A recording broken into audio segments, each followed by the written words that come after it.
Hello दोस्तों, आज हम राइट टू इन्फॉर्मेशन को आगे कंटिन्यू करेंगे। तो सबसे पहले आज हम पढ़ेंगे एग्जम्पशन ऑफ डिस्क्लोजर। कौन कौन सी ऐसी इन्फॉर्मेशन है, दो एग्जाम फ्रॉम डिस्क्लोजर है जिसको हम कभी भी नहीं बताएंगे, वो कौन कौन सी इन्फॉर्मेशन है वो आज हम पढ़ेंगे। तो सबसे पहले यहाँ पे लिखा हुआ है where the disclosure is prejudicially affects the sovereignty and the integrity of the India. ये पहला पॉइंट है कि ऐसी इन्फॉर्मेशन कभी नहीं जाएगी जो जिससे हमारी देश की सोवर्जिनिटी और इंटीग्रिटी को इफेक्ट कर रही है। कैसे सिक्योरिटी को इफेक्ट कर रही है, state strategic and scientific economic interest of the state की सिक्योरिटी को जिससे खतरा है साइंटिफिकली या फिर इकोनॉमिकली, ऐसी बातें कभी भी नहीं बताई जाएगी। या फिर ऐसी बातें relation with the foreign state or lead to the incitement of an offence, जिसका रिलेशन है किसी फॉरेन स्टेट से और उससे किसी ऑफेंस हो सकता है, ऐसी बातें कभी भी हमको नहीं बताई जाएंगी। सेकेंड, ऐसी information which have been expressly forbidden by the court, जिसको कोर्ट या फिर ट्रिब्यूनल ने मना करके रखा हुआ है, ऐसी इन्फॉर्मेशन नहीं बताई जाएगी। थर्ड है where the disclosure will cause a breach of the privilege in the parliament और स्टेट लेजिस्लेचर। ऐसी बातें जिससे पार्लियामेंट और स्टेट लेजिस्लेचर का प्रिविलेज जो है वो घटता हो, ऐसी बातें हमको नहीं बताई जाएंगी।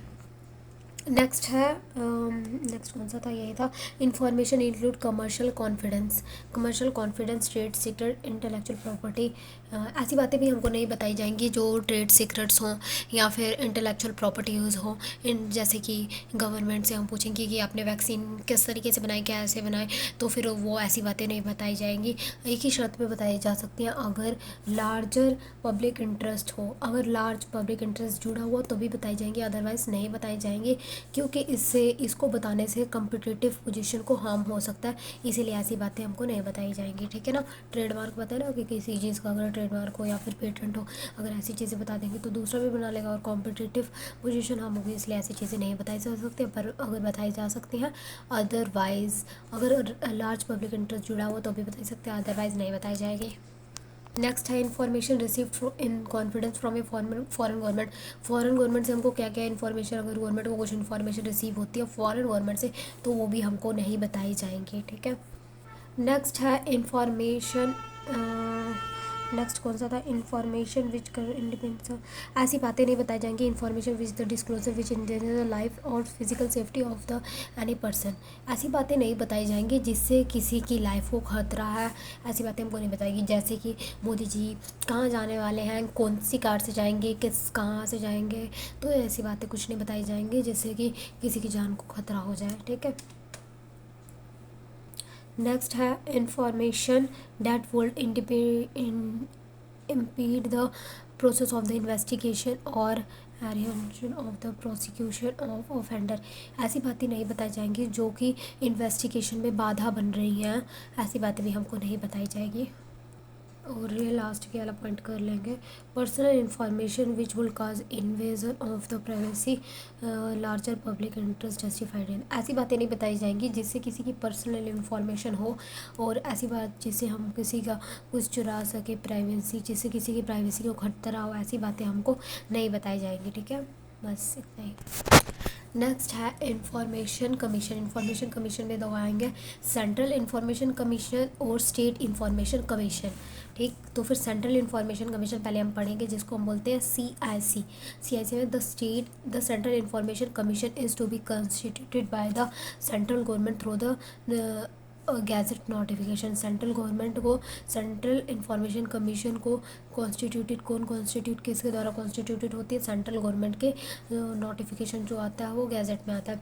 The central information commission consist of the chief information commissioner and the central information commission not exceeding 10। ठीक है। These shall the central information commission consist of the chief information commissioner. Central government information में chief information commissioner आते हैं and central information commissioner not exceeding 10। क्या, the central information commission consist of the chief information commissioner and central information commission not exceeding 10। ठीक, इसको याद करना पड़ेगा। और इसमें क्या होता है, these shall be appointed by the president of India on the recommendations of the committee. इसका मतलब ये है कि जो कमेटी है वो रिकमेंड करती है, उसके बाद जो है जो प्रेसिडेंट है वो अपॉइंटेड बाय द प्रेसिडेंट और प्रेसिडेंट के द्वारा अपॉइंट किया जाता है। ठीक है। उसके बाद है consisting committee consisting of the prime minister. जो कमेटी का हेड है वो है प्राइम मिनिस्टर। वो इज़ द चेयरमैन, जो कि चेयरमैन है, ठीक है, ऑफ द कमेटी, जो कि चेयरमैन का कमेटी का जो चेयरमैन है वही हेड है और वो प्राइम मिनिस्टर है, ठीक है।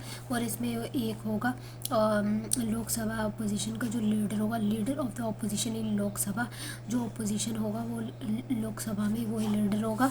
और दूसरा होगा यूनिट कैबिनेट मिनिस्टर। ये दो लीडर होंगे to be nominated by the prime minister. और इनको कौन नॉमिनेट करेगा? Prime minister. और ना हम इसके साथ ही साथ SIC का भी, स्टेट इन्फॉर्मेशन कमीशन का भी देखते जाएंगे, क्योंकि हमको डिफरेंस पता लगे और हमको लर्न करने में आसानी हो जाए। स्टेट इन्फॉर्मेशन कमीशन में क्या है? The state information commission will be constituted by the state government through the gadget. State information commission को किसके द्वारा कॉन्स्टिट्यूटेड है? स्टेट गवर्नमेंट को। और जो CIC था पीछे, CIC इसमें जो थी वो सेंट्रल गवर्नमेंट थी, ठीक है। The state information commission consist of the state chief information. उसमें सेंट्रल इन्फॉर्मेशन, इसमें इसमें क्या था? इसमें था consist of the chief information commissioner. इसमें क्या है? Consist of the state chief information commissioner, इसको बोलते हैं SCIC, and not more than 10, ठीक है। The state information commission consist of one state chief information commission and not more than 10, जो कि 10 से ज़्यादा नहीं होने चाहिए। ये इसमें these shall be appointed by the governor. और ये सब किसके द्वारा अपॉइंट किए जाएंगे? गवर्नर। इसमें भी रिकमेंडेशन जो होगी वो कौन देगी? कमेटी के द्वारा रिकमेंडेड होगी। और उस कमेटी का हेड कौन होगा? चीफ मिनिस्टर, जो कि चेयरमैन होगा, ठीक है, जो कि चेयरमैन होगा कमेटी का। आ गया other members include the leader of the opposition. और अदर दूसरे जो मेंबर होंगे, एक होगा उसमें लीडर होगा, अपोजिशन का लीडर होगा इन द लेजिस्लेटिव असेंबली। उसमें लोकसभा था, इसमें लेजिस्लेटिव असेंबली है। And the one cabinet minister, और एक कैबिनेट मिनिस्टर होगा जो भी नॉमिनेटेड बाय होगा चीफ मिनिस्टर। तो उसमें नॉमिनेटेड बाय प्राइम मिनिस्टर था, इसमें नॉमिनेटेड बाय चीफ मिनिस्टर है। वन कैबिनेट कौन कौन है? Leader of the opposition in the legislative assembly and one cabinet minister nominated by the chief minister. और इसमें था लीडर ऑफ द ऑपोजिशन इन लोकसभा, इसमें लोकसभा था, एंड द यूनियन कैबिनेट था, minister to be appointed by prime minister, ठीक है। Difference समझ में आ गया? ये सेम, ये बस थोड़ा थोड़ा डिफरेंस है। और नेक्स्ट है CIC में। CIC में हम नेक्स्ट पॉइंट पढ़ रहे हैं, the chief information commission and the information commission with the person of eminence in public life. मतलब कि ये एमएनस मतलब कि बहुत ही ज़्यादा, ये मतलब कि पब्लिक लाइफ बहुत ही अच्छे लोग हैं ये लोग, विद द वाइड नॉलेज, और इनके पास बहुत ही ज़्यादा नॉलेज है एंड नॉलेज और एक्सपीरियंस है इन द लॉ। किस फील्ड में नॉलेज है? लॉ में, साइंस में, law, science, technology, social service, management, journalism and mass media और एडमिनिस्ट्रेशन एंड गवर्नेंस। तो इन सब फील्ड में इनको नॉलेज होगी। ऐसे बंदे होते हैं ये CIC वाले, ठीक है। नेक्स्ट पॉइंट है CIC shall not be the member of parliament. ये जो CIC जो बनते हैं वो किसी भी मेंबर, पार्लियामेंट के मेंबर नहीं होने चाहिए। Member of legislative of the state, किसी लेजिस्लेटिव के मेंबर नहीं होनी चाहिए। यूनियन टेरिटरी के मेंबर नहीं होने चाहिए। He shall not hold any other office, कोई भी ऑफिस होल्ड नहीं करने होने चाहिए। और connected with a political party, किसी भी पॉलिटिकल पार्टी से कनेक्टेड नहीं होने चाहिए। और कैरी एनी बिजनेस, अपना कोई भी बिजनेस कैरी नहीं करने होने चाहिए, होने चाहिए। और नॉट परस्यूइंग एनी प्रोफेशन, और कोई भी प्रोफेशन नहीं करने चाहिए। तो ये सब जो काम नहीं करेंगे वो बनते हैं CIC। तो कुल मिला के नॉलेज बहुत है उनके पास, पर काम कुछ भी नहीं करते होंगे। ऐसे बंदे जो हैं वो बनते हैं CIC। नॉलेज बहुत ज़्यादा है, काम कुछ भी नहीं करते हैं, नाम भी बहुत ज़्यादा है पर काम कुछ नहीं करते हैं। ऐसे बंदे बनते हैं CIC। एंड इनका जो हेड क्वार्टर है वो कहाँ पे होगा? दिल्ली में। इनके पास नॉलेज बहुत ज़्यादा होता है, तो मेन पॉइंट बता देती हूँ। इनके नॉलेज बहुत ज़्यादा होता है और एक्सपीरियंस भी बहुत ज़्यादा होता है। बट ये बहुत ही नॉलेजेबल लोग होते हैं, पर फिर भी इन सब चीज़ों से कनेक्टेड नहीं होने चाहिए, वो लोग बनते हैं CIC। नेक्स्ट हम पढ़ेंगे टर्म्स ऑफ द ऑफिस, मतलब कितने टर्म के लिए अपॉइंट करे जाते हैं। चीफ इन्फॉर्मेशन और स्टेट इन्फॉर्मेशन कमीशन दोनों के लिए ये है। The chief information commission shall hold the office such term as may be prescribe by the central government. जो उसी टर्म के लिए अपॉइंट हो सकते हैं जो कि टर्म बताई होगी सेंट्रल गवर्नमेंट ने, और ये जो है एक बार अपॉइंट हो जाएंगे तो रीअपॉइंट नहीं हो सकते हैं। Provided and no chief information commission shall hold the office after he attain the age of 65। और ये बताया हुआ है कि जब 65 के वो हो जाएंगे तो 65 की एज के बाद में वो ऑफिस होल्ड नहीं कर सकते हैं। नेक्स्ट पॉइंट में वही बात सेम बताया हुआ है कि हम कितने कितने टर्म के लिए अपॉइंट हो सकते हैं। तो कितने भी टर्म के लिए अपॉइंट हो सकते हैं, पर वो कौन बताएगा, सेंट्रल गवर्नमेंट ने जो प्रिस्क्राइब किया होगा, या फिर 65 के हो जाते हैं तब 65 के वो हो जाते हैं, वो उन दोनों में से जो भी पहले होगा, या तो टर्म जो सेंट्रल गवर्नमेंट ने बताई होगी वो, और या फिर जब वो 65 के हो जाते हैं वो दोनों में से जो पहले होगा वो, ठीक है। And shall not be eligible for reappointment, और उनका रीअपॉइंटमेंट नहीं हो सकता है, ठीक है। नेक्स्ट पॉइंट में ये बताया हुआ है कि अगर हम पहले सीआईसी में थे, सीआईसी मतलब चीफ इंफॉर्मेशन कमिश्नर थे, और हम अब स्टेट इंफॉर्मेशन कमीशन में कन्वर्ट हो रहे हैं, तो हमारी दोनों की टर्म मिला के 5 साल से ज़्यादा की नहीं होनी चाहिए। और यही रूल सेम अप्लाई होता है एसआईसी में भी। अगर हम स्टेट इंफॉर्मेशन कमीशनर थे और हम चीफ इंफॉर्मेशन कमीशनर बन रहे हैं, तो दोनों की टर्म 5 साल से मिला के 5 साल से ज़्यादा नहीं होनी चाहिए, ठीक है। और जो स्टेट इंफॉर्मेशन कमीशन होता है ना, तो उसको जो टर्म है वो कौन डिसाइड करता है, तो स्टेट इंफॉर्मेशन ही डिसाइड करती है।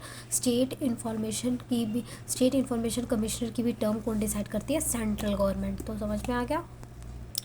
ये वाला पॉइंट एक बार फिर से बता देती हूँ कि गलत हो गया था, मैंने बता दिया था सेंट्रल, गलत बता दिया था। अगर कोई भी जैसे कि चीफ इंफॉर्मेशन कमिश्नर है, सेंट्रल इंफॉर्मेशन कमिश्नर से अगर हम चीफ इंफॉर्मेशन कमिश्नर बनते हैं, तो दोनों के टर्म मिला के 5 साल तक के होने चाहिए। या फिर स्टेट इंफॉर्मेशन कमिश्नर से हम स्टेट चीफ इंफॉर्मेशन कमिश्नर बनते हैं, तो दोनों के टर्म मिला के 5 साल तक होनी चाहिए। और इनकी जो सैलरी है वो सब कौन डिसाइड करता है, सेंट्रल गवर्नमेंट ही डिसाइड करती है।